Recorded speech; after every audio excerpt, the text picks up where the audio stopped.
I'm John Strum, and this is RealTalk MS.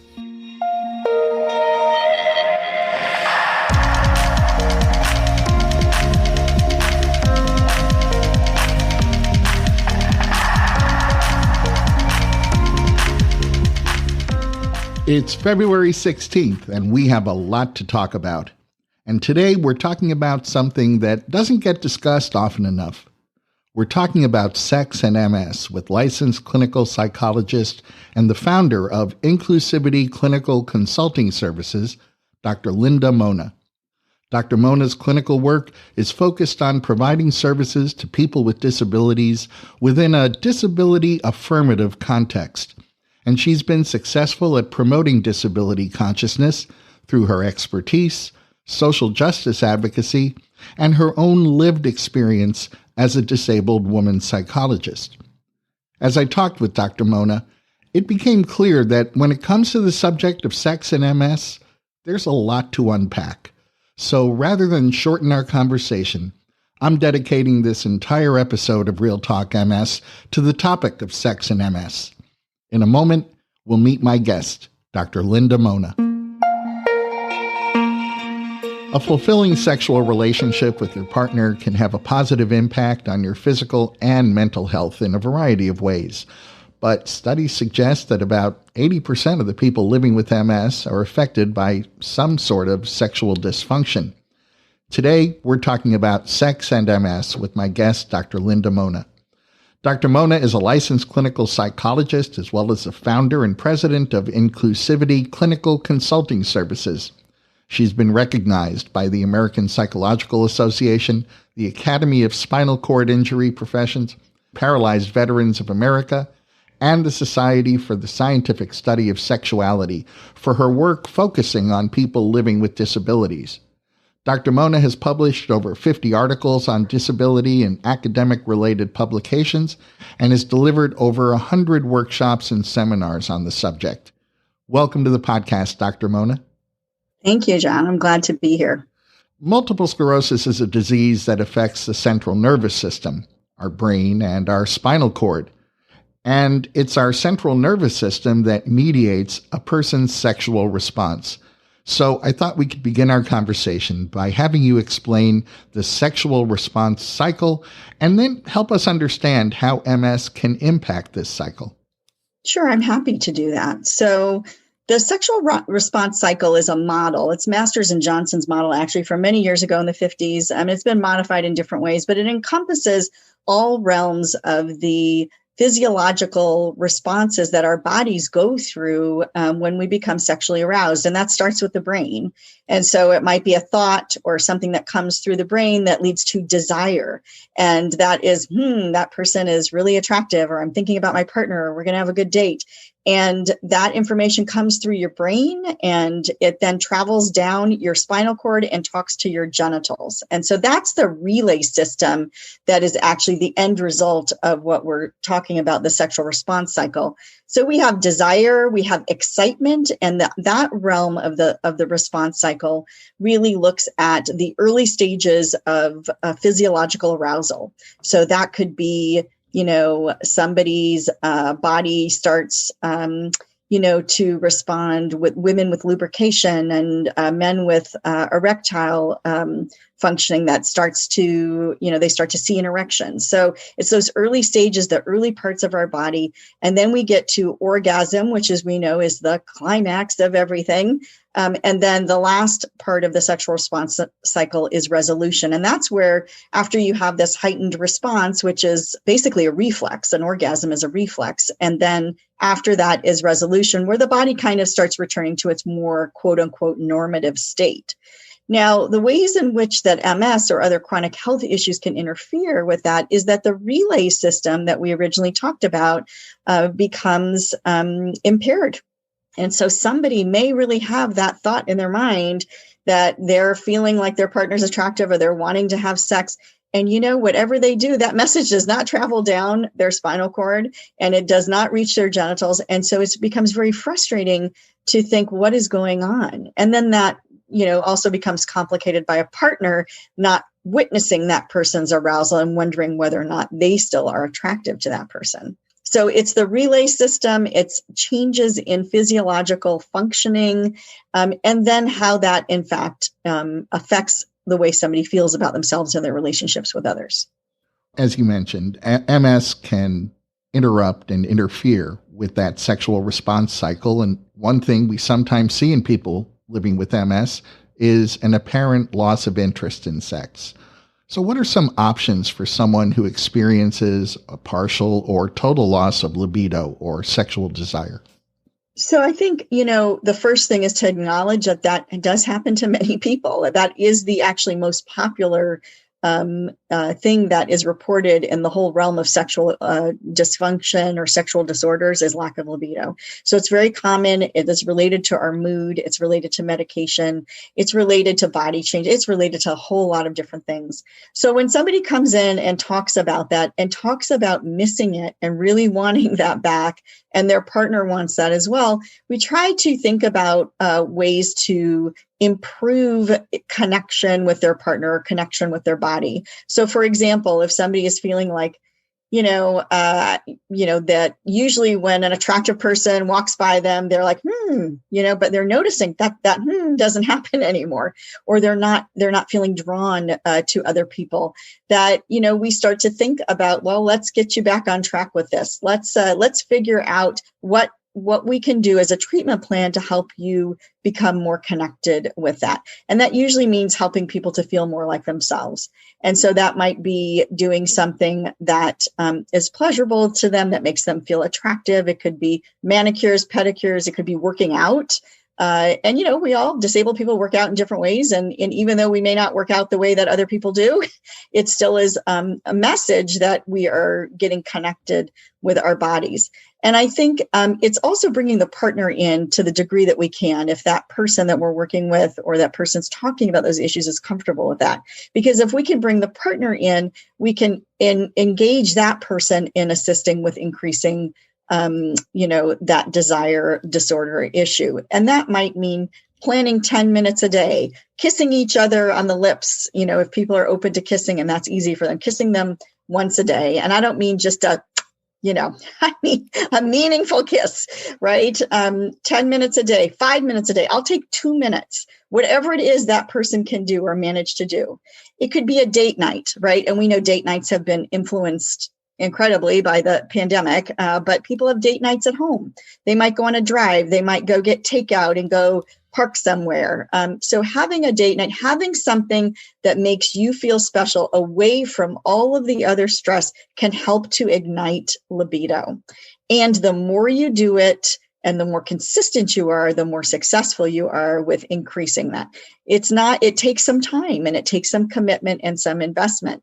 But usually what happens is it becomes, in the psychology world, what we call reinforcing, because people are reminded of how much they love being intimate with somebody. And when you get away from that for so long, it's like, oh gosh, why did we wait so long to do this again? So I think that igniting that memory and bringing it back to the forefront is an important part of starting to work on that issue. MS can sometimes affect someone's ability to achieve orgasm, or it can impact the frequency or intensity of orgasms. So can sexual activity still be pleasurable and fulfilling without an orgasm? It absolutely can be just as fulfilling and just as pleasurable without orgasm, but it is different. There is a but. I don't know if it's a but or an and. It's different, right? Just because something different doesn't mean it's less or worse. It's up to that person to judge. But we do know that MS and other chronic health conditions interfere with the reflex known as orgasm, which is a release, or we say like a sneeze, right? There's a building up and a release. We can liken it to that physiological experience as well. And when people lose the ability to have an orgasm, it is very difficult. It's a difficult loss, like any other kind of loss that people are dealing with. But that loss is specific to pleasure, right? So, we lose functional ability in other ways, but that loss that's related to pleasure is very difficult. And trying to figure out what sex will be like without that heightened the actual, fireworks of the sexual experience is hard for people to wrap their heads around.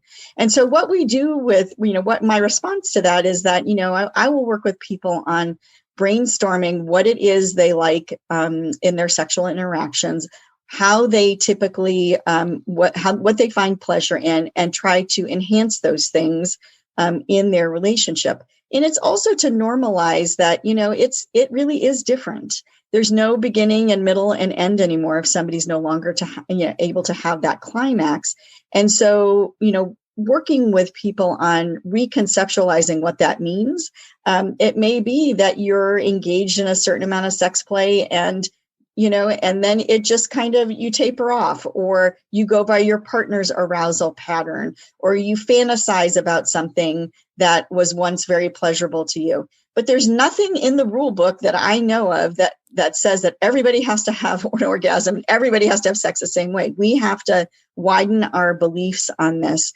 And we need to prepare people whose bodies have changed for this loss and how to adapt. Not adjust, because adjust, that implies there's an end. We want them to adapt to this new way of being, and it's our job to help them figure out ways to do that. To that point, there are some situations among couples affected by MS when intercourse is just not possible. How might these couples still have a satisfying sexual encounter without intercourse? So, and again, we go into like society's belief of what sex is supposed to be. And usually it's heterosexual penile vaginal intercourse. And I think people have sex in a lot of different ways. And so I think it's challenging those beliefs, and also acknowledging that, a lot of people like having intercourse, right? And even when you ask heterosexual couples, they prefer missionary style, right? Which everyone's been trying to get people out of that missionary position for a long time. But why do they like it? They like it because of the face-to-face connection. And people long for that eye-to-eye connection with people. That's where that emotional connection comes in with folks. So I think it's about, I think if people are no longer able to have intercourse, or they deprioritize having intercourse every time they have sex, we have to come up with other ideas. And that goes towards really speaking with that client and that client's partner about what it is what activities they like to engage in, which ones they don't prefer, and building up those ideas for them and helping them to work that into their new belief system on what sex is. So it might be sometimes it's holding hands, or it's flirting.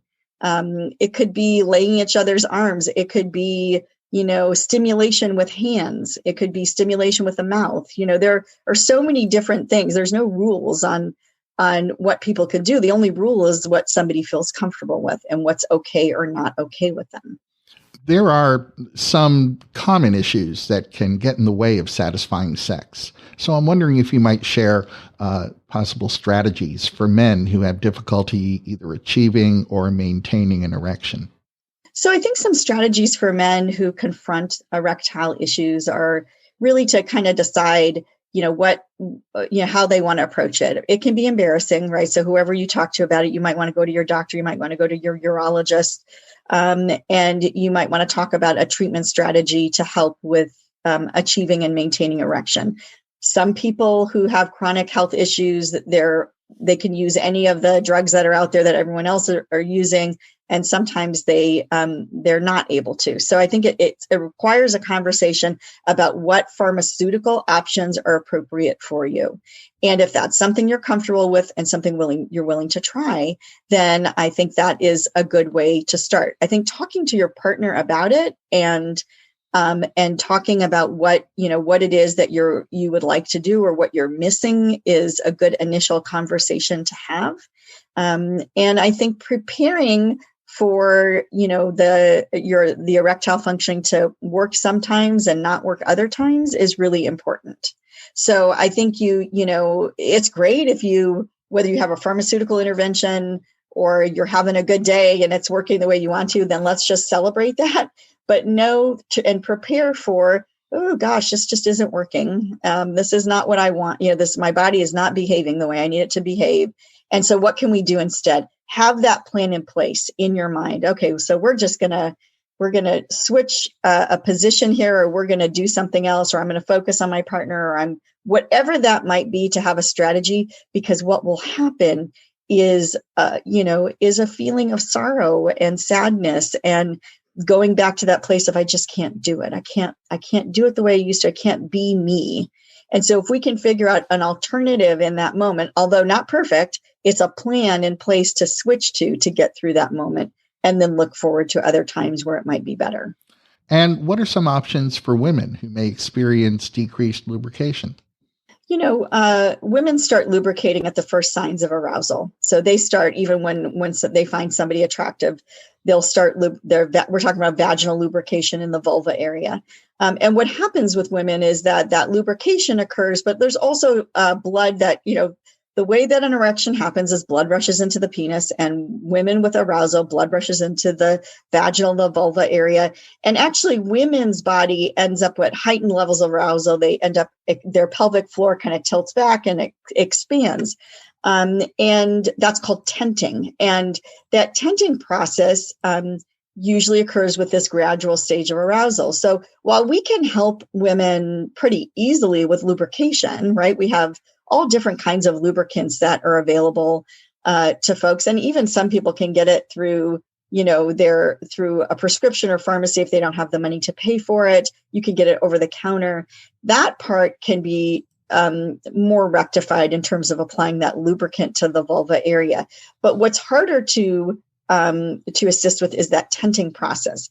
And that's where people have to be careful in terms of having penetrative sex, because if somebody's body is not as aroused, or perhaps as tented or open as possible, you could risk some vaginal tearing in the vaginal walls. So you just want to make sure that lubricant is being used, not just on the outside of the vulva, but also inside the vaginal area.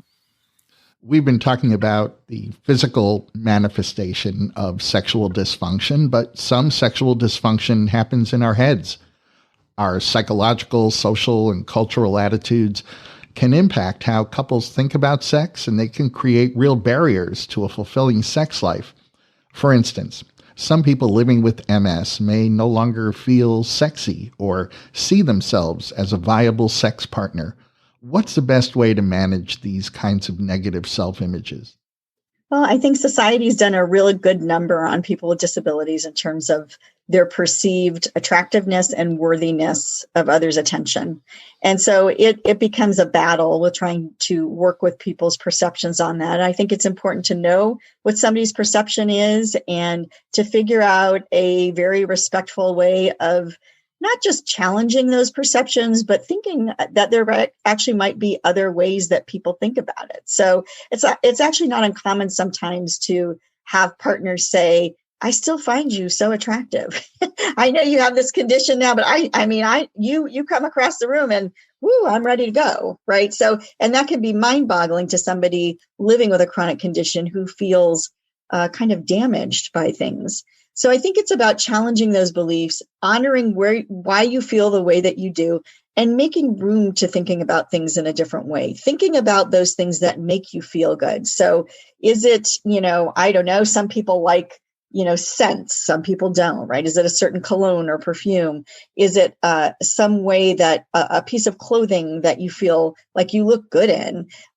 Is it, when you wear your hair in a ponytail, or for men having shorter hair or longer hair, whatever that is that makes you feel more like you, I think it's important to pay attention to that and to prioritize what those things are. That helps to combat that negativity.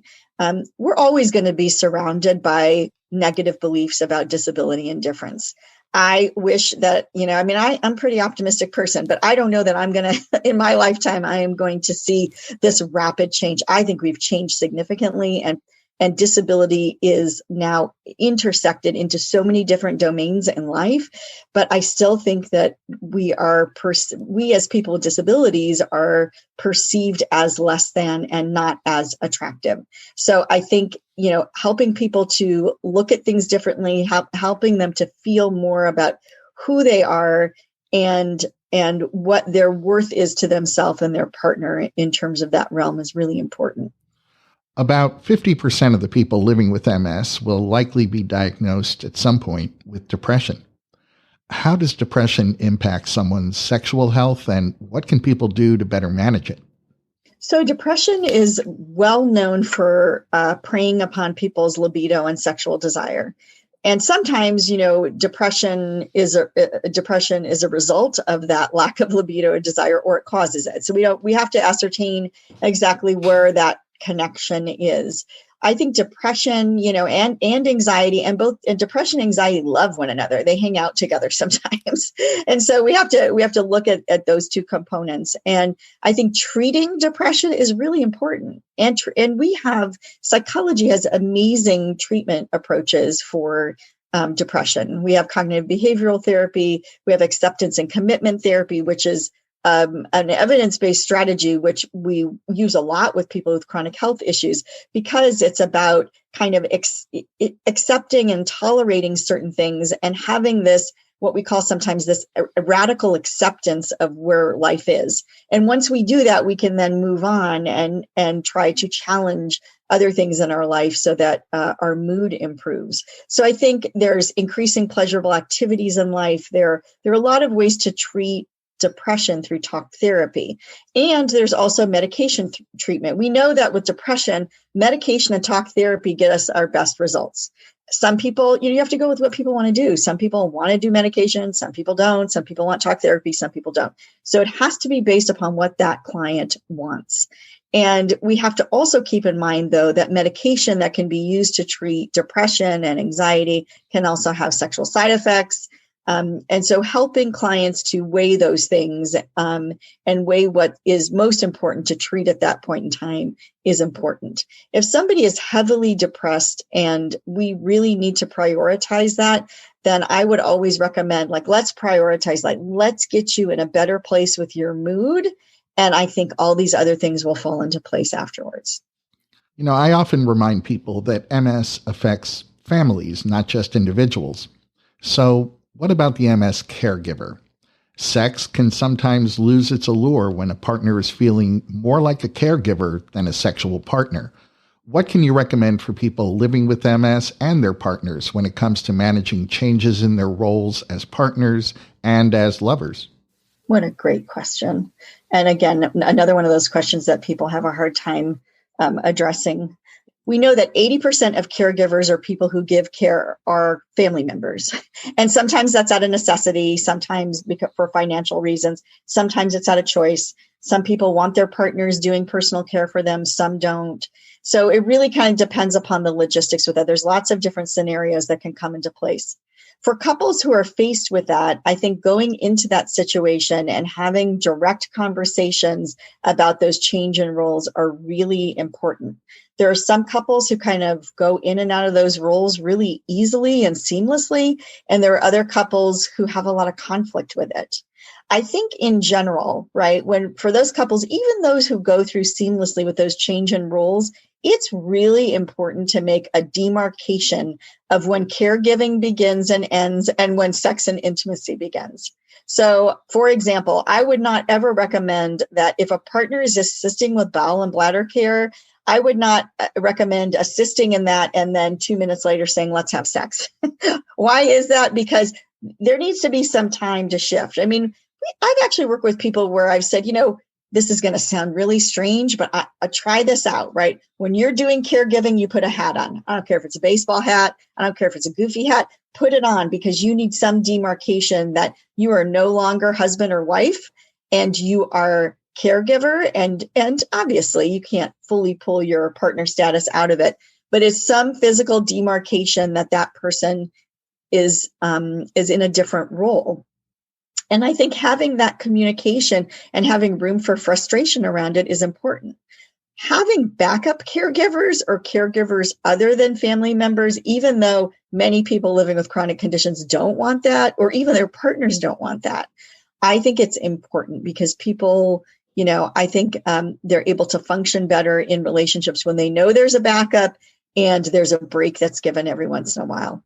So I think, having that open conversation, demarking those roles are really important because it can be all lumped into one. And then both that person living with the condition and the partner start thinking, are we still married? Are we roommates? Or am I just giving you care? Right. So I think couples do, they also alternate. So it may be, if you help your partner with certain things and they're running late and they're trying to get out of the house, you might help them a little more than what you usually do. They need to know what they can do on their own and what they need assistance with.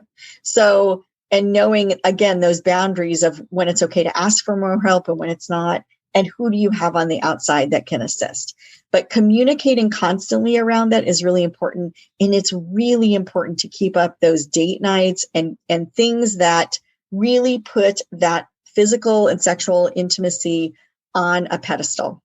Because in a way that caregiving can be a threat. And if we know that there could be a threat to pulling away from that, we want to go eyes open into it and figure out a way to combat it.